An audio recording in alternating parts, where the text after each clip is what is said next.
On va tout savoir sur le château de Bonneval grâce à Christian Rémy. Bonjour Christian. Bonjour. Vous avez écrit Splendeur de Bonneval, destin croisé d'un château et d'une famille. C'est bien ça qui nous a intéressés. Alors ici, on a déjà parlé de la famille, on a déjà parlé du château, mais des deux en même temps, jamais. On va commencer par l'histoire de cette famille de Bonneval. Elle est très ancienne, elle n'a jamais quitté le château. Effectivement.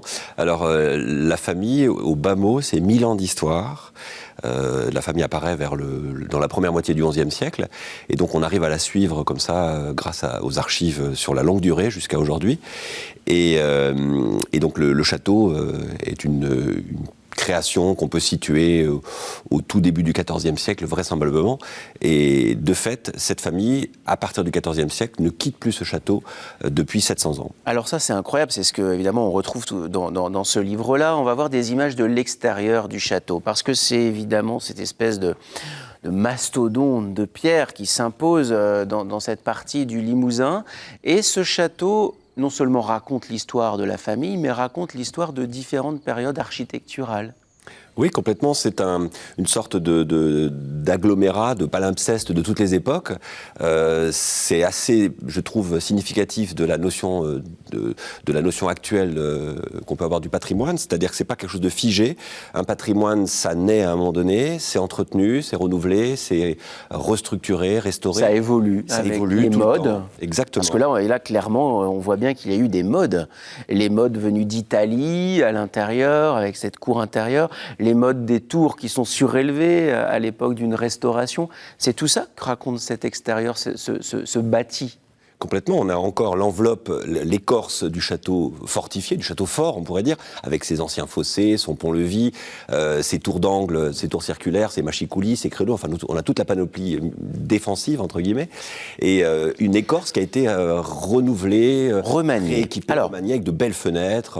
On aurait pu croire, Christian, que ce château allait être remanié, on le voit avec voilà, ces fenêtres typiquement 18e, qu'il aurait pu être remanié avec des assauts, parce qu'il aurait pu faire des jaloux. Il aurait pu être attaqué sans cesse depuis le début du XIVe siècle. En fait, et en résumé, les seuls assauts qu'a subi ce château, ce sont des assauts liés à la famille, à la dispute de ce château au sein de la famille. Oui, complètement.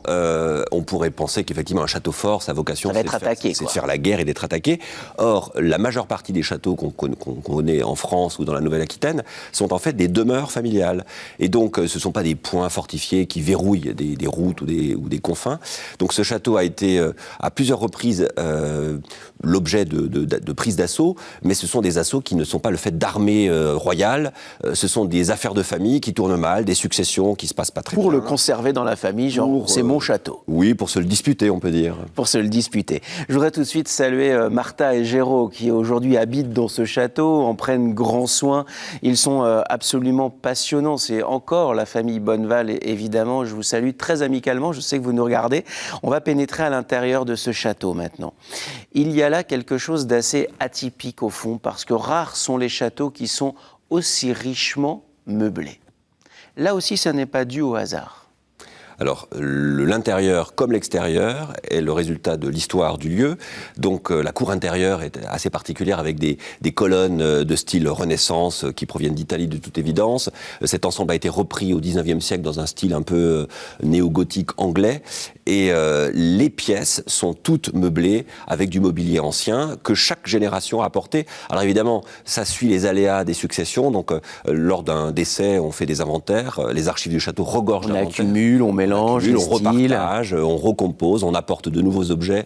Donc c'est vraiment le résultat de cette accumulation historique. Alors ce qui est très surprenant, c'est la richesse, on le voit avec toutes ces pièces-là, et ce pacha dont on va parler. Mais au fond, la famille n'a eu de cesse à une certaine époque de se rapprocher du pouvoir. Et le pouvoir, c'était le roi.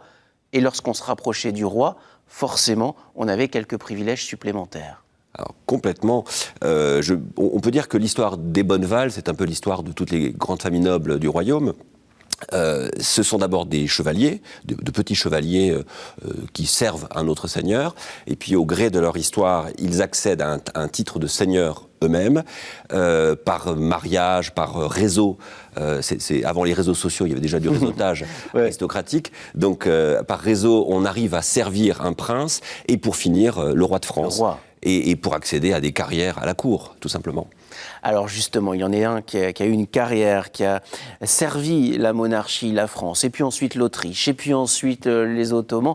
C'est le pacha, celui qu'on a surnommé le pacha. Dans toutes les familles, il y a des personnages. Mais enfin là, les Bonneval sont bien lotis avec celui-ci. Oui, le pacha de Bonneval est vraiment l'incarnation de cette façon de penser, de cette façon d'être nobiliaire. Donc c'est un personnage qui naît à la toute fin du XVIIe siècle, sous le règne de Louis XIV. C'est assez récent. Mais oui, c'est vraiment dans l'époque moderne. Il meurt en 1747. Et c'est un cadet qui ne vit pas bien le manque d'honneur. Et il se dispute, c'est un personnage assez fier, qui se fâche successivement avec tous ses protecteurs, avec un ministre, avec le prince Eugène. Il quitte la France pour se mettre à l'abri des poursuites judiciaires et se met au service du prince Eugène de Savoie dans les armées impériales. Il combat la France au début du XVIIIe siècle et il finit par se fâcher avec lui aussi. Et donc il est obligé de s'expatrier. Il va dans l'Empire ottoman pour mettre son sabre au service des Turcs. J'adore. Question beaucoup plus personnelle, Christian Rémy, lorsque vous avez écrit Splendeur de Bonneval, qui est édité aux Ardents Éditeurs, très belle maison d'édition. Qu'est-ce qui vous a plu? Qu'est-ce qui vous a attiré? Qu'est-ce qui vous a peut-être fasciné dans Bonneval? Alors je dirais qu'il y a deux choses. D'abord, c'est une histoire qui est vraiment ancrée au cœur de la Nouvelle-Aquitaine. Les Bonneval, le site de Bonneval se trouve en Haute-Vienne, mais aux confins de la Dordogne, de la Corrèze. Et l'histoire des Bonneval embrasse le Poitou, le Périgord, la Gironde, vraiment toute la Nouvelle-Aquitaine. Ouais. Et ce qui est la matière de l'historien, c'est avant tout le document. Or, ce château a su conserver un chartrier, un fonds d'archives absolument extraordinaire. Oui, la pièce qui est la nourriture de l'historien par excellence. Vous étiez gâté. Complètement. Ça s'appelle Splendeur de Bonneval, destin croisé d'un château et d'une famille. C'est Christian Rémy qui signe ce livre-là. Il a levé le voile sur quelques secrets du château de Bonneval. Intéressez-vous à nos châteaux parce que ça raconte aussi un petit peu notre histoire. C'est pas l'historien qui va me contredire. Il y a là-dedans beaucoup de nous, forcément, et c'est notre richesse en Nouvelle-Aquitaine. On n'est pas très loin de la Corrèze quand on est à Coussac. Et dimanche, Éric Perrin, avec le drone de Cap Sud-Ouest, vous proposera une belle escapade dans la vallée de la Vézère. Ce sera à 12h55. Merci beaucoup, Christian. Merci.